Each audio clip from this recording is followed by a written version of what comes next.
YouTube channel में स्वागत है मेडिकल फैक्ट आरके में। आज हम लोग जानेंगे कि HB estimation bye copper sulphate method से जो हम लोग करते हैं, एचबी करते हैं जो कॉपर सल्फेट मेथड से, तो उसको प्रिपरेशन कैसे करते हैं, उसको प्रिपरेशन करने की क्या क्या जरूरत पड़ती है, कैसे करते हैं, कितना ग्राम लेते हैं, कितना डिस्टिल वाटर लेते हैं, क्या क्या जरूरत पड़ता है, आज हम लोग जानेंगे। तो ये हमारे उन सभी स्टाफ के लिए, नर्सिंग स्टाफ भी यूज करते हैं, DeMille T H enum state, और लैंग्वेज दोनों रहेगा, हिंदी इंग्लिश दोनों में आपको रहेगा। आपको जिसमें भी देखना चाहे देख सकते हैं, ठीक। तो एम होता है, मेरा उद्देश्य क्या होता है, कॉपर सल्फेट सॉल्यूशन बनाने का उद्देश्य तो होता है, वैसे तुम लोग बना के रखते नहीं, तो उसका उद्देश्य क्या होता है। कॉपर सल्फेट बनाने का उद्देश्य हमारा एक हीमोग्लोबिन एस्टिमेशन के लिए कॉपर सल्फेट मेथड को समझना। कॉपर सल्फेट मेथड एक ऐसा मेथड है, परफेक्ट मेथड है, जो में रेशियो में बताता है। यदि 12.5 से कम होगा तो जो ड्रॉप डालेंगे ऊपर रहेगा, 12.5 से ज़्यादा रहेगा तो वो ड्रॉप नीचे चला जाएगा। ब्लड का ड्रॉप जो ही हम कॉपर सल्फेट सॉल्यूशन में डालेंगे वो नीचे बैठ जाएगा। तो इससे हमें पता चलता है कि 12.5 से ज़्यादा है या कम है। इंट्रोडक्शन। अब इनका क्या क्या, कॉपर सल्फेट मेथड का स्क्रीनिंग टेस्ट करने में हम लोग को यूज होता है। जब भी हम लोग अपना स्क्रीनिंग टेस्ट करते हैं तो कॉपर सल्फेट का यूज करते हैं हम लोग। सैली मेथड से बहुत जगह करता है, कोई जगह भी डिजिटल आ गया है, हेमाटोमीटर आ गया है डिजिटल वाला, उससे भी बहुत लोग करते हैं। लेकिन सबसे प्रॉपर मेथड होता है ब्लड डोनेशन के लिए और कैंप लगाने के लिए, और जो भी ब्लड बैंक में यूज होता है लैब में, प्रॉपर मेथड एक होता है। लैब का नहीं, लैब में तो आपको परफेक्ट बताना पड़ता है। जैसे ब्लड बैंक हो गया कि ब्लड बैंक का कहीं कैंप वूम्प लग रहा है, तो उसमें सबसे परफेक्ट होता है कॉपर सल्फेट का सॉल्यूशन। आप लेके ही जाइए, वहाँ ना ही आपको करंट की सुविधा, ना डिजिटल से कर सकेंगे, सैली मेथड उतना टाइम आपके पास है नहीं, तो सबसे परफेक्ट मेथड रहता है यही कॉपर सल्फेट। ज़्यादातर ब्लड बैंक और कैंप में यूज होता है ये। प्रिंसिपल इसका क्या है, इसका काम करने का जो प्रिंसिपल है वो क्या है, कॉपर सल्फेट सॉल्यूशन के स्पेसिफिक ग्रेविटी फिक्स होती है। उनका जो स्पेसिफिक ग्रेविटी होता है वो फिक्स होता है, 1.053 होता है, ठीक है। ना उससे ज़्यादा हो सकता है ना ही कम, वो कॉपर सल्फेट का ग्रेविटी है, ठीक है। नॉर्मल एचबी वाला ब्लड ड्रॉप सॉल्यूशन में डूब जाता है। जैसे जिसका नॉर्मल ब्लड ग्रुप रहेगा उसका सॉल्यूशन, जैसे हम उस ड्रॉप में, ये मेरा कॉपर सल्फेट है, जैसे ही इसमें हम ड्रॉप डालेंगे वो सीधा 5 सेकंड के अंदर ही वो ड्रॉप नीचे बैठ जाएगा। लेकिन यदि 12.5 से कम होगा तो वो ड्रॉप ऊपर ही रहेगा। रिक्वायरमेंट क्या क्या पड़ेगा, जब हम लोग कॉपर सल्फेट का सॉल्यूशन बनाएंगे तो उसमें रिक्वायरमेंट क्या क्या पड़ता है, तो बहुत सारे रिक्वायरमेंट पड़ता है। जैसे कॉपर सल्फेट क्रिस्टल, यानी क्रिस्टल जो कॉपर सल्फेट का सॉलिड फॉर्म में आता है उसे हम लोग क्रिस्टल कहते हैं, ठीक है। तो उनकी जरूरत पड़ेगी आपको। डिस्टिल वाटर आप जानते होंगे।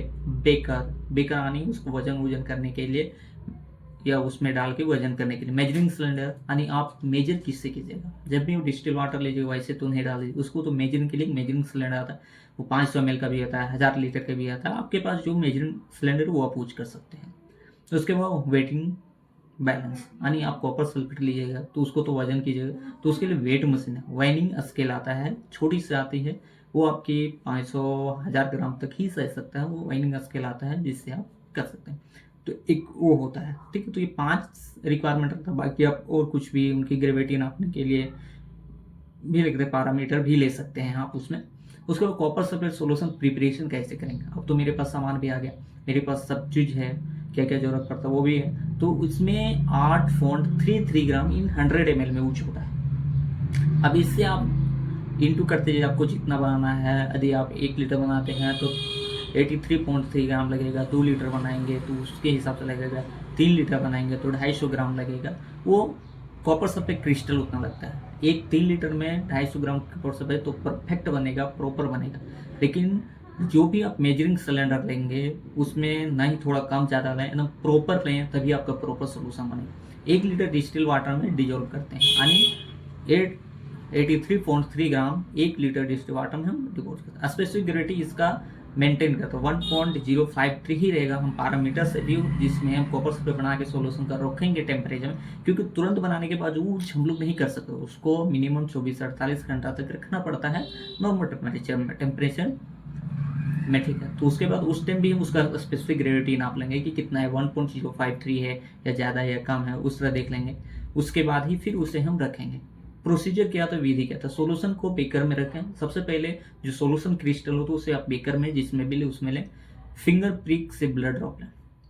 अब जो भी फिंगर, ये हम यहाँ से फिंगर में ड्रॉप लें, जैसे कॉपर सल्फेट बना के टेम्परेचर में रखें, मेरे 24 से 48 घंटा हो गया। उसके बाद हम उसे एक बीकर में लेंगे, जो भी रहेगा, जार रहेगा, कॉपलिन जार, या आपके पास जो भी जिस चीज़ में भी लेते हैं उसमें हम आपका कॉपर सल्फेट सोल्यूशन लेंगे। फिंगर प्रिक करेंगे और वहाँ से एक ड्रॉप ब्लड पिपेट के माध्यम से लेंगे और ब्लड ड्रॉप को सॉल्यूशन में छोड़ेंगे। अब छोड़ना है कितना, उसका छोड़ने के लिए भी डायमीटर आता है, वो मैं आपको अगले पढ़ा। ये हमारे कॉपर सल्फेट बनाने का क्या प्रोसेस है, क्यों बनाते हैं, ये बता रहे हैं।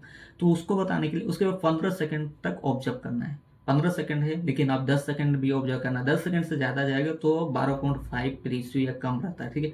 तो हम लोग 10 सेकंड में देखते हैं कि वो ड्रॉप बैठा है या नहीं। यदि 10 सेकंड में यदि बैठ गया तो उनकी 12.5 से हीमोग्लोबिन ज़्यादा है, यानी वो डोनेशन देने लायक है, ठीक। अब इंटरप्रेशन, इनका परिणाम क्या होगा, अभी से क्या रिजल्ट है। तो ब्लड ड्रॉप यदि डूब जाएगा तो एचपी आपका आएगा 12.5 ग्राम पर डीएल से ऊपर आएगा या उतना ही होगा, ठीक है। ब्लड ड्रॉप तैर रह जाए, यदि उसमें ऊपर ही रह जाए तो आपका हीमोग्लोबिन कम है, या तो जिसके भी आप कर रहे हैं उनकी हीमोग्लोबिन कम है। एडवांटेज, इसमें क्या क्या हमारा एडवांटेज हो सकता है, सिंपल और फास्ट मेथड होता है। ये सबसे ज़्यादा फास्ट मेथड है हमारे ब्लड डोनेशन कैम्प करने के लिए, सबसे परफेक्ट और सबसे फास्ट है। कॉस्ट भी इफेक्टिव ज़्यादा नहीं पड़ता है, नॉर्मल कॉस्ट में आता है, एक नहीं पड़ता है। फील्ड वर्क के लिए यूजफुल है, जब भी हम कोई फील्ड में कैंप लगाते हैं उसके लिए सबसे यूजफुल है कॉपर। तो यदि आप ब्लड बैंक में हैं, यदि आप डिजिटल यूज करते हैं या सैली मेथड में थोड़ा टाइम लगता है, ड्रॉप लेंगे उसमें HCl डालेंगे, उसके बाद उसे रिएक्शन करने के लिए छोड़ना पड़ता है 5 मिनट, फिर उसे एक एक ड्रॉप करके मेजरिंग करते हैं कि कितना हीमोग्लोबिन, तो उसमें टाइम टेकन बहुत गेन होता है। तो अपना टाइम बचाने के लिए कॉपर सल्फेट सॉल्यूशन का यूज करें ब्लड सेंटर में। डिसएडवांटेज क्या होगा, जब एडवांटेज है, किसी चीज़ का लाभ होता है तो हानि तो भी होता है, किसी चीज़ का नुकसान तो भी होता है। तो इसका होता है कि एग्जैक्ट एचपी वैल्यू नहीं पता चलता। कॉपर सल्फेट में एक डिसएडवांटेज, इसमें आपका परफेक्ट एचपी कितना है वो नहीं पता चलता, टेम्परेचर से इफेक्ट होता है। यदि आप उसे टेम्परेचर में नहीं रखते हैं, जो टेम्परेचर में रहना चाहिए वो टेम्परेचर में नहीं रहेंगे तो भी आपका वैल्यू में इफेक्ट आएगा। प्रिक्यूशन क्या है, इसका प्रेशर सोल्यूशन फ्रेश होना चाहिए, यानी सोल्यूशन में ना किसी चीज़ की मिलावट होनी चाहिए, ना कुछ चीज़ डाल के रखना चाहिए, ना कॉटन वेस्ट वेब या कुछ नहीं, या यहाँ तक कि स्पिरिट भी उसमें नहीं पड़ना चाहिए। उसके बाद रूम टेम्परेचर मेंटेन करना होता है। आपका रूम टेम्परेचर लो है या हाई है, जिस रूम टेम्परेचर में आप सॉल्यूशन को रख रहे हैं वहाँ का टेम्परेचर हाई है या लो है, वो भी आपको मेंटेन करना पड़ता है। इन्फेक्शन कंट्रोल फॉलो कर, आप किस एरिया में रख रहे हैं वहाँ पे कोई इन्फेक्टेड नहीं है, इन्फेक्शन का चीज़ तो कुछ नहीं है, तो ये सब सारे चीज़ हमें प्रिकॉशन करना पड़ता है कॉपर सल्फेट सॉल्यूशन बनाने के बाद। कंक्लूजन क्या होता है, copper sulphate method basic HP screening test के भी ही हम लोग करते हैं। स्टूडेंट के एग्जाम के लिए इंपॉर्टेंट टॉपिक ये रहता है कि कॉपर सल्फेट सॉल्यूशन जो बनता है कितना ग्राम 100 ml मिलता है 100 ml में, तो 100 ग्राम में आप रखिए 8.33 लेता है, तो आप उस तरह से रेशियो गुना कर लीजिए कि कितना आपको पड़ेगा जिस तरह क्वेश्चन पूछेगा। कितना ग्रेविटी कितना होता है, तो 1.053 इनका ग्रेविटी होता है। इसमें क्या क्या हम लोग लेते हैं, मेजरिंग स्केल लेते हैं, मेजरिंग सिलेंडर लेते हैं, वेइंग स्केल लेते हैं, और कॉपर सल्फेट क्रिस्टल लेते हैं जो है। तो वो सारे सब कोचिंग नहीं, हमारे ज़्यादातर ये हमारे डिमिलिटी के फाइवा में पूछे जाते हैं और प्रैक्टिकल में ज़्यादातर ये क्वेश्चन, और ज़्यादातर क्वेश्चन आपको प्रैक्टिकल में वो पूछेगा शुगर कैसे चेक करते हैं, यूरिन से शुगर कैसे चेक होता है, उससे कैसे होता है, आपको वही सब पूछा जाएगा। आपका काउंट बताएगा, चैम्बर बताएगा, किस बीसी ये काउंट कीजिए, इसमें WBC कितना नहीं है, ये सब हाइवा के लिए सबसे इम्पोर्टेंट टॉपिक है।